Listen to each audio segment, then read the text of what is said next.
unlocking a 2-kilometer copper giant in Argentina. Today on the Market Mindset, we're joined by Rory Ritchie, VP of Exploration and a Director at Kobrea Exploration Corp, a company making big moves in Mendoza Province in Argentina.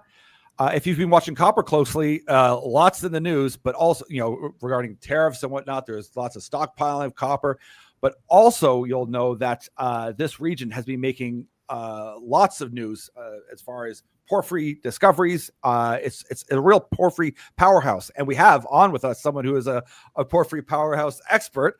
And so, just this week, Kobrea announced a significant expansion at El Perdido. Their target and interpreted footprint to be a 2 by 2 kilometer porphyry system. It's fully permitted for drilling. So we're going to talk a little bit about geophysics, about brushes, drill readiness, and why this overlook corner of Argentina could be the next copper story. Rory, welcome back to the show. It's great to have you here, and great news release. Yeah, thanks, Andrew. Thanks for having me. And yeah, no, absolutely, we're excited. Let's just start off with, because we have someone, an expert here to kind of walk us through and help teach everyone, what's the exploration philosophy as far as Kobrea and your team, broader in the sense of what the projects you have and in where you are in Mendoza with El Perdido and other projects as well. Yeah, certainly. So Kobrea is focused on exploration and development of copper deposits. We got to find them first, but that's the end game. And the whole thing with copper is about 70% of copper comes from these what are called porphyry copper deposits, and so these are bulk tonnage. Considered relatively low grade, maybe 0.5% to 1% copper, but the tonnages are they're in the billions of tons. So that's where the vast majority of copper comes from. So that's our focus, is copper. Why we're in Mendoza Province is it just opened up, so you have copper deposits coming to surface that have not seen a drill hole, and with the latest news release, or with the news release I believe last week, we announced that we are permitted. So we're the first public company to be permitted for drilling in this new, what they call the Western Malargüe mining district in the southwest portion of Mendoza Province. So you're right in elephant country. You're in the Andes, where all the giants are, but these things are completely underexplored, and that's the opportunity.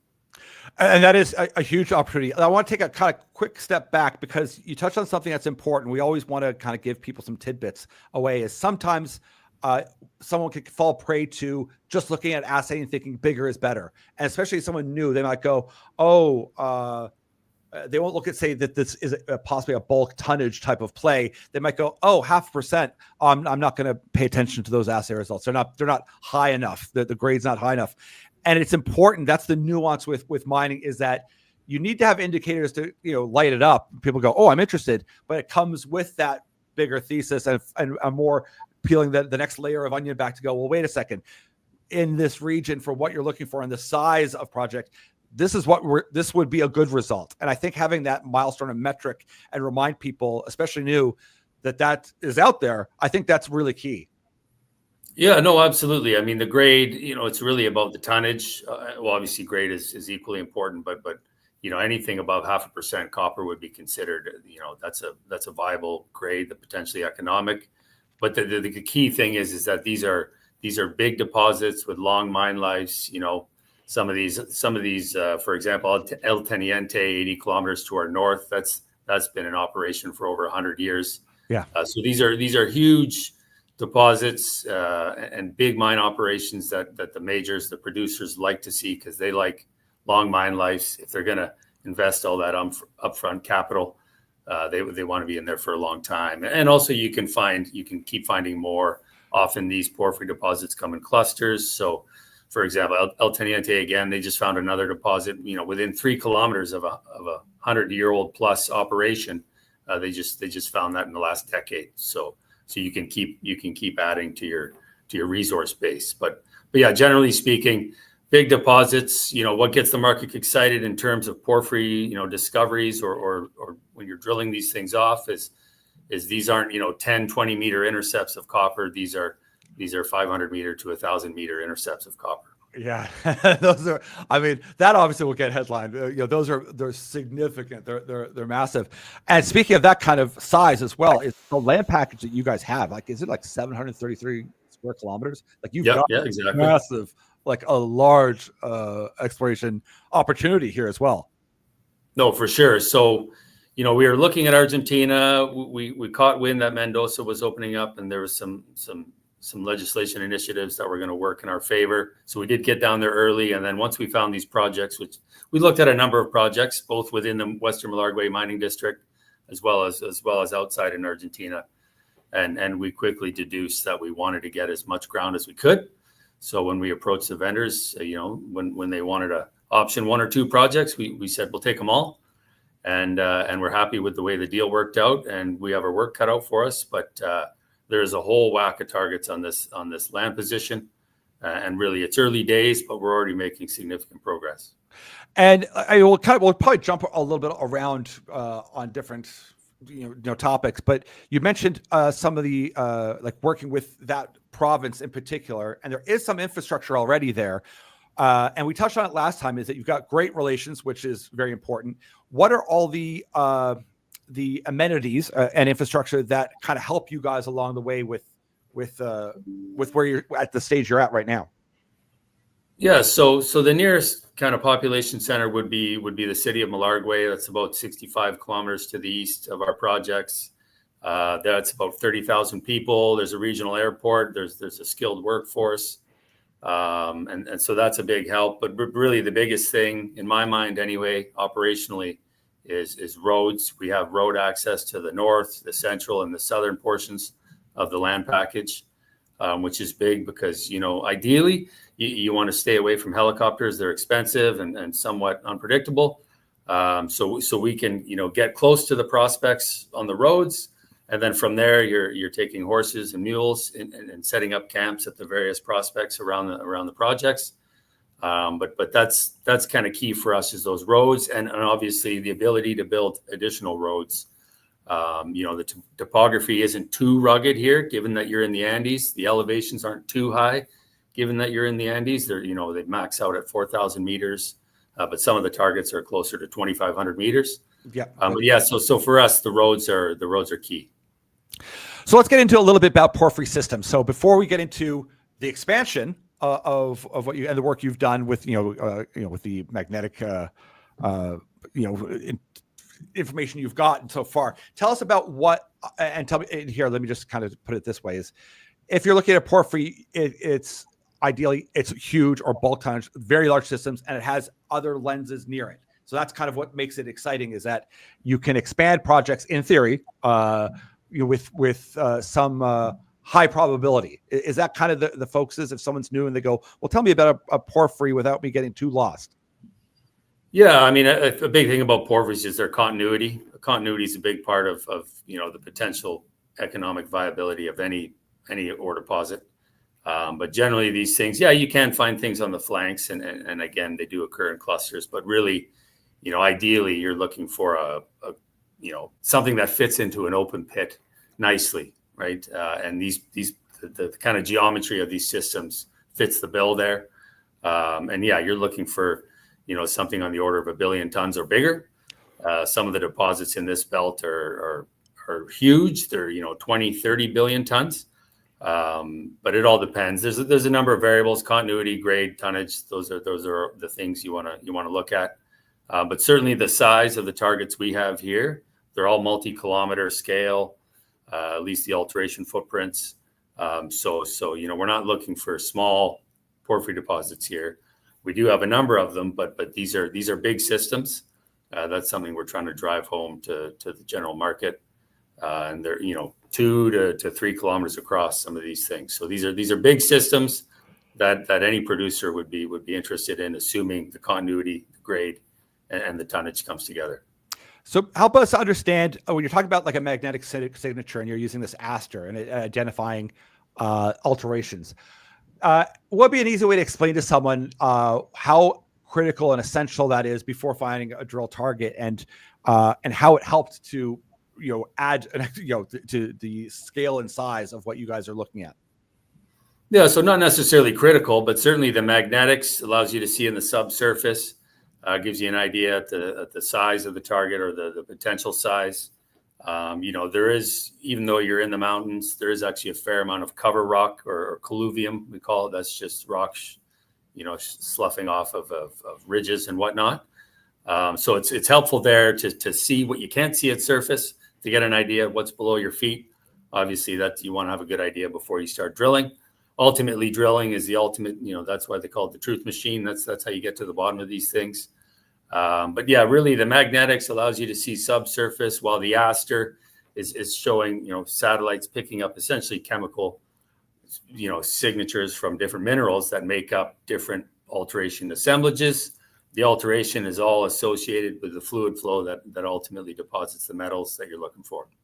And this fluid flow, if I'm understanding correctly, it's fairly wide. It's a 1,700 by 250 meter hydrothermal breccia. So that's coming to surface. So you're seeing that on top of the magnetic surface. That kind of gives, well, now we've got another indication. Is that kind of? Yeah, so hydrothermal breccias I would say they're significant, and especially in this belt where you have these giant, El Teniente, Los Bronces, Rio Blanco. A lot of the metal is contained within these hydrothermal breccias. So not only do you get an opportunity to have, localized grade increase, but they also speak to the energy of the system. These porphyries you could kind of think of them as subterranean explosions, right? So the energy potential of the system speaks to the potential grade and volume or tonnage of the system. So it's a good thing. It's always a good thing to see breccias.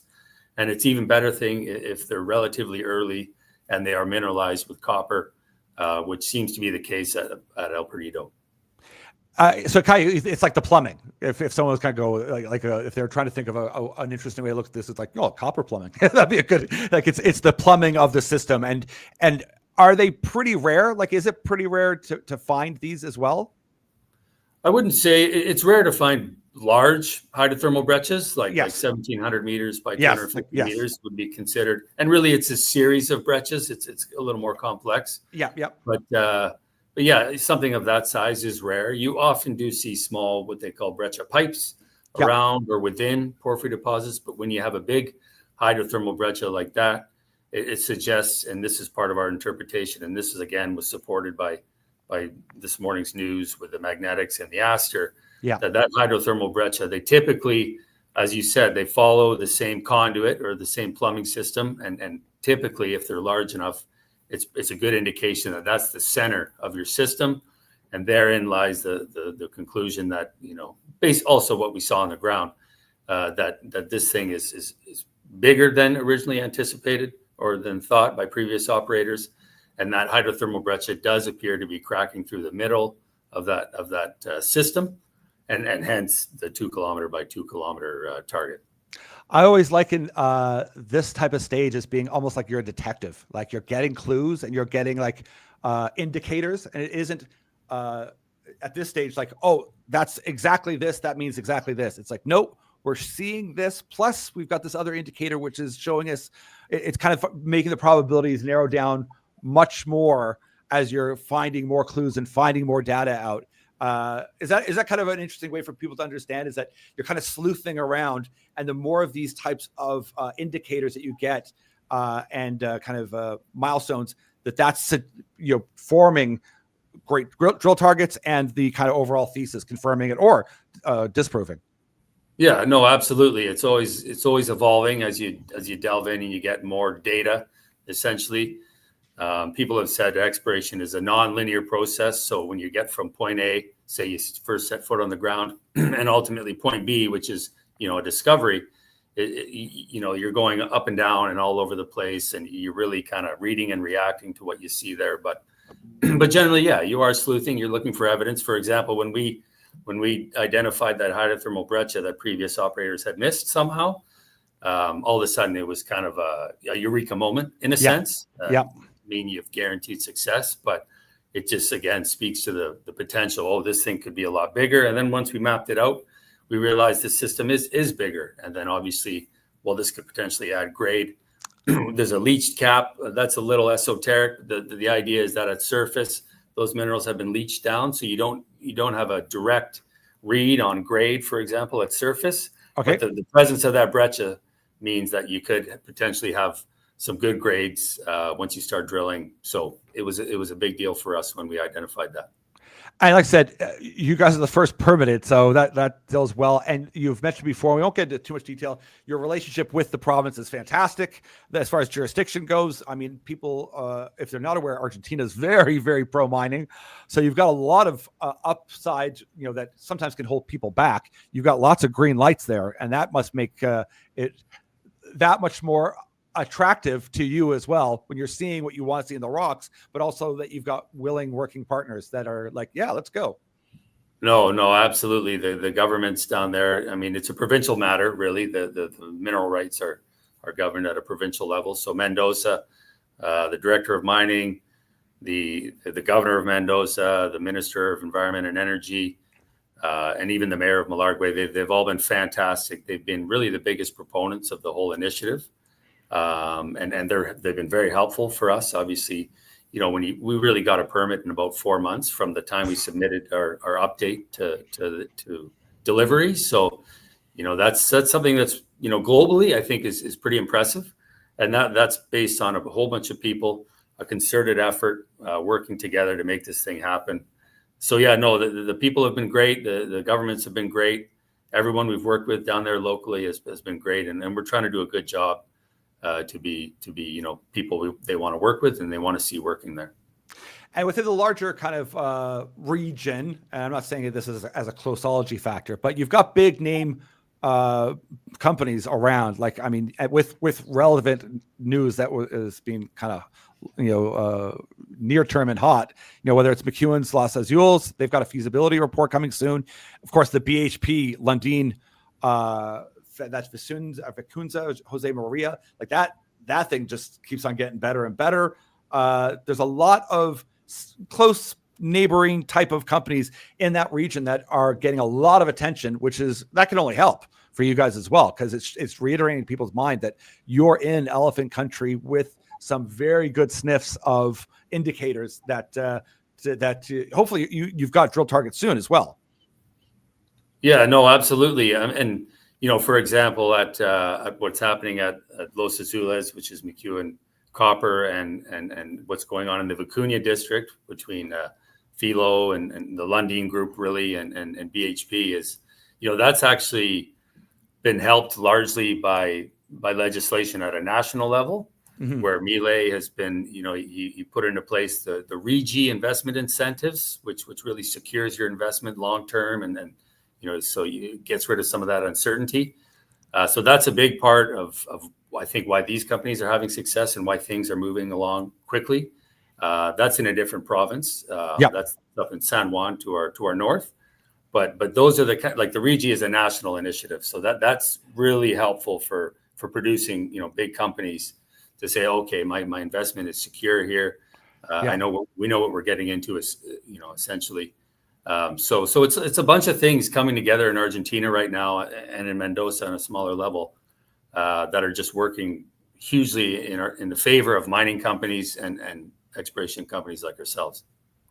I mean, they're just two of the big names. I mean, I was just looking down the list here. I mean, NGEX Minerals, they had a huge discovery at Luna Huasi. Yeah, that's right. Yeah, something 1,619 meters, grading 0.87 copper equivalent. I mean, that's like you were saying before, that's a ginormous result, and ginormous not being a geology term or technical financial term. But there's I want to give people a sense of big headline companies because it does matter. And when you see that national focus of we're open to business, we want dollars to flow in. We're open to mining because we acknowledge we're going to need a ton of copper, regardless of the copper trade that's happened because of tariffs. Long term, there's a definite need for copper for all this electrification that is happening. And whether you just want to focus on the AI data center stories or whichever small portion, whether it's robotics, it's an extreme amount of copper that's required, never mind just basic infrastructure. So having all those pluses, once again, is very helpful when you're getting the results that you guys are getting and you're getting these indicators, because people want to see, well, who are the companies out there that are not getting the notice or the big names, or already being played up and the stock's already run? Who's out there that looks like they're onto something, and you guys are definitely onto something, and that is always an exciting story to talk about. Yeah, no, absolutely. I mean, for example, if you think of the Vicuña district, which is really the Lundin Group, Jose Maria, Filo, NGX, these are all companies that really were spun off of one asset, which is the package of mining claims that they have in the Vicuña district. That started a long time ago, decades, and now you're seeing kind of the fruits of their labor and their persistence. And when you think of the Vicuña district, that's created, I don't know, it's probably an aggregate value of $9 or $10 billion, right? Just from really one project, who anecdotally, that project was actually originally vended by the same owners as our projects. Oh, wow. No way. But it was just Mendoza was not so favorable for exploration at the time. Yeah. And Vicuña, you can't argue with the successes they've had up there. It's one of the most prolific mining jurisdictions or districts globally. So we're kind of, we'd like to think of ourselves as an early stage of that, where we have enough ground to develop multiple assets, hopefully multiple deposits, and then kind of sky's the limit once we start having success. So what's the next talk? Let's talk about drilling. What's the next timeline like for finding exact targets? Didn't you just signed on Connoisseur Drilling? Is that they're on board? Yeah. Connoisseur Drilling, they're a well-known, highly reputable drilling company there, and they're based in Mendoza.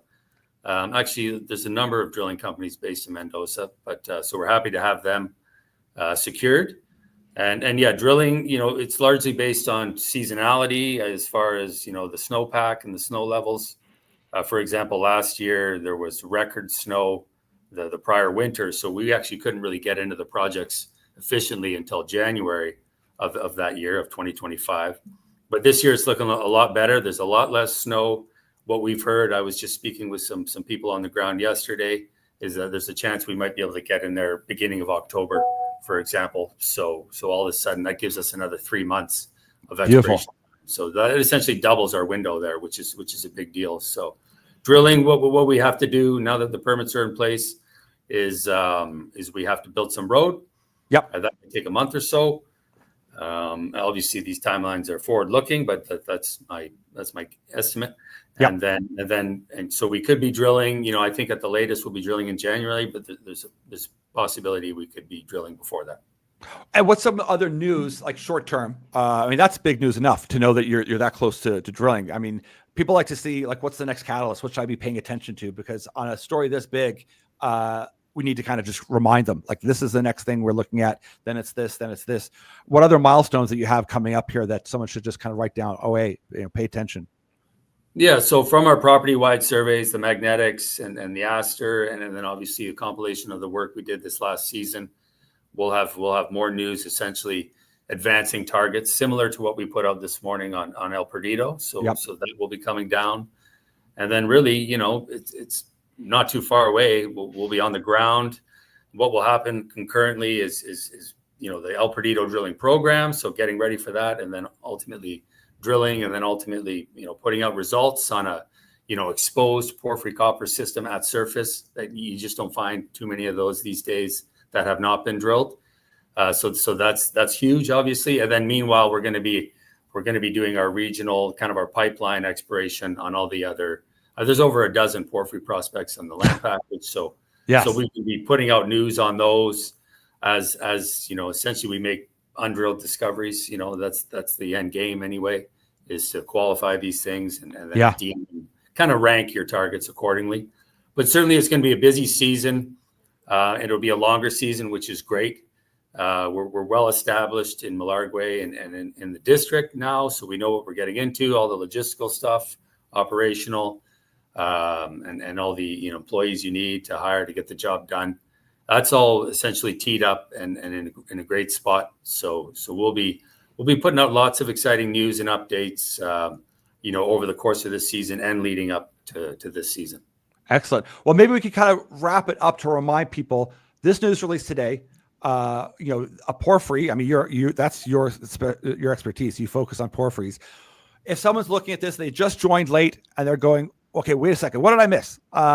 Maybe walk us through what this press release is telling people and where the opportunity is. Yeah, so as I mentioned, El Perdido is one of these porphyry copper deposits that is exposed, so that it does come to surface. I would just say, if you look around at some other copper explorers these days, and they're doing very well, but sometimes they have to drill through 400 or 500 meters of essentially barren rock to get to the deposit, because that's just the nature of these things. They're hard to, we've been exploring for copper deposits for 150 years for these type of deposits, and they're getting deeper and deeper, and you got to spend more money finding these things and ultimately developing them. But the opportunity where we are is that, just based on the underexplored nature of the belt and the kind of the prior scene, is that these things come to surface and they go to depth. So it's a pretty unique thing to have undrilled porphyry systems that have this, the alteration footprints, the size potential in a world-class belt that has not seen drilling. It's almost unheard of. And in fact, we're finding for example, we found one a multi-kilometer alteration footprint that was, bearing copper and had potassic alteration. We got to get back in there and do more work. But this was something that wasn't maybe 5 kilometers from a road that no one had ever set foot on. So it's a really early stage thing, but the fact that you have porphyry systems at surface is not early stage. You've already, in a sense, the hard part of discovery has been made by previous guys and ourselves this season. But ultimately, you have to drill test to really know what you have there. And often it is timing. I mean, you guys, like you said, you got a project. It took you a while to get it, and a sizable land package with a lot of data, and that helps. And then, of course, this Brescia coming to terms, and along with the Aster, has brought you to this kind of point now of, holy smokes, like we are looking at something of the size that people get excited about. Like, it isn't just, once again, I'm forward-looking statements.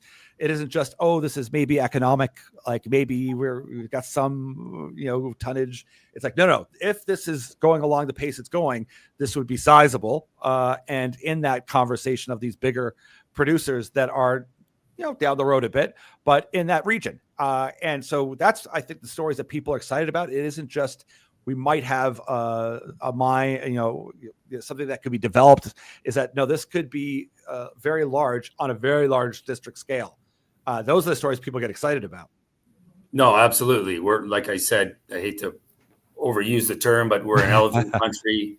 We're looking for elephants. You have indications that based on the footprints of the alteration, that no, these are big systems. And, again, you have to drill test for grade and continuity and ultimately tonnage to depth and whatnot.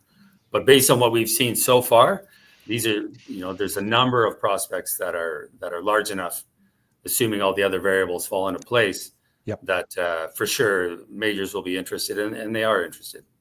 And once again, reiterating that the fact that it would be, it's pit, it's shallow. You're not having to go like 1,000 meters down. Like it'd be great if you could, if it extended down below. But I'm just saying, for the initial purposes, it's near surface, or technically near surface. That adds a lot of ease of mind, even for someone new, because they think, oh, wait a second, I can conceptualize this idea of a pit and the size by 2 kilometers or whatever happens to end up being, rather than, I'm thinking of drilling down 1 kilometer or 2 to go find the source of something. That's a very different type of story, and also cost. Yeah, cost for sure is a big one, especially in the Andes, especially at the higher elevations. I mentioned that our elevations max out at about 4,000 meters, so that's a really big cost savings actually when it comes time to drill and ultimately develop. But no, absolutely. I mean, I think any major producer would agree that if you have a porphyry copper deposit, ideally you're mining it through the open pit method, which is a lot more efficient. And so, yeah, it's very unique in that sense. We're not drilling 1,000-meter holes just to get to copper. It comes to surface, but of course, based on, one thing I haven't mentioned, based on where we are in the systems and the vast majority of prospects that we've done some work on to date, you're kind of in the sweet spot where you are getting higher temperature alteration, which is where your copper is associated with.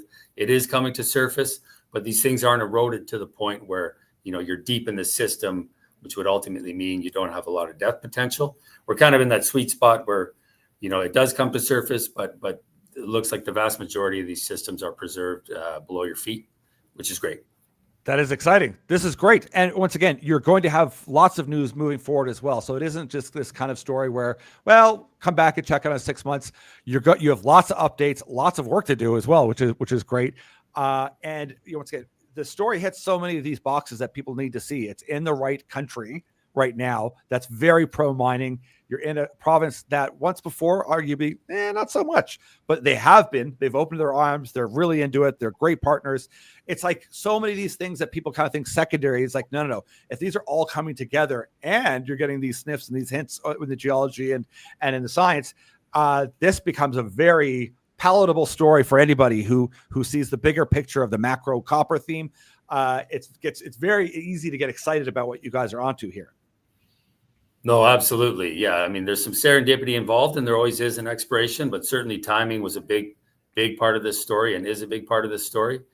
And again, I can't stress enough the job the government has done moving things forward expeditiously, and how supportive they are of companies, and just not just the government. It's the whole population, from Malargüe up into the city of Mendoza. We've been to a number of conferences down there now. It's a full 180. It's a pretty cool thing to see, and absolutely for us, no, we couldn't be happier with the timing and the opportunity, and now that we're ramping up for drilling. It's to be the first public company to ever drill a hole in this district is, well.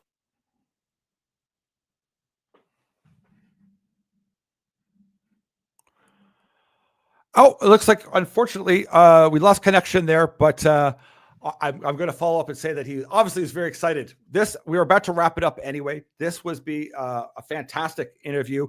We're excited what they're onto here, because at the end of the day, what really gets us going is whenever you can find someone that is elephant hunting. They're looking for something sincere and something big, because if you've got that tonnage or that volume, that size, you're going to attract the attention of majors. Either that, or you have to be the closeology. Here we go. We've got Rory back. Hi, Rory. We lost you there for a second. Welcome back. Yeah. Thanks. Sorry about that. I'm not sure what happened there. Nope, no problem. I was just saying, just kind of reiterating that we always like, over on our side, we like to see these significant size, plays that you're going for something of real meat, because that immediately checks off a major. It isn't, once again, that maybe we're trying to find something small next to someone big, because you're taking out a little bit more risk, and maybe we could sell this. This is a standalone, the size and scale that draws people's attention. And of course, when you get, the information you're getting and you're moving and advancing it, it becomes much more exciting a story for us to tell and to let people know about. And that's why we love to have you on, and also to explain to people. I mean, porphyries are your expertise, to let people know why what you're finding is important, to help kind of decipher when people read a news release and they go, well, what am I looking at here? This sounds kind of interesting.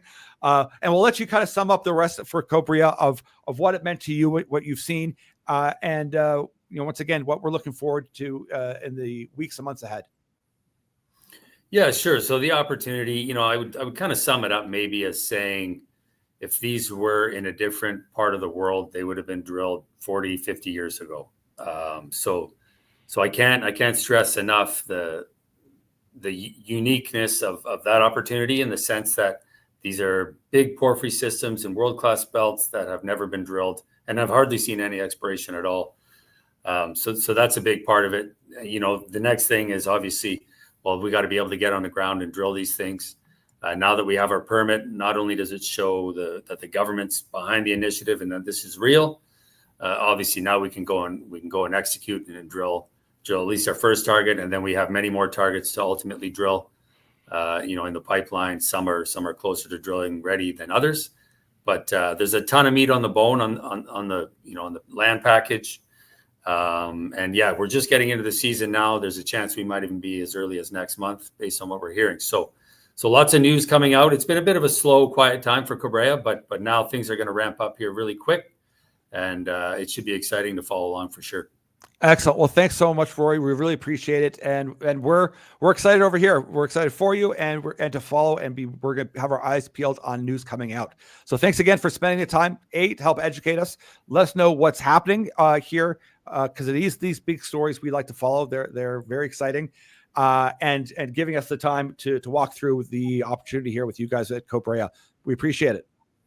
Yeah, no, of course, appreciate your time, and yeah, I'm happy to come back anytime. Excellent. All right. Thanks so much. We'll let you get back to work. All right. Take care. We'll speak to you again soon, Rory. Thanks, Andrew. Take care.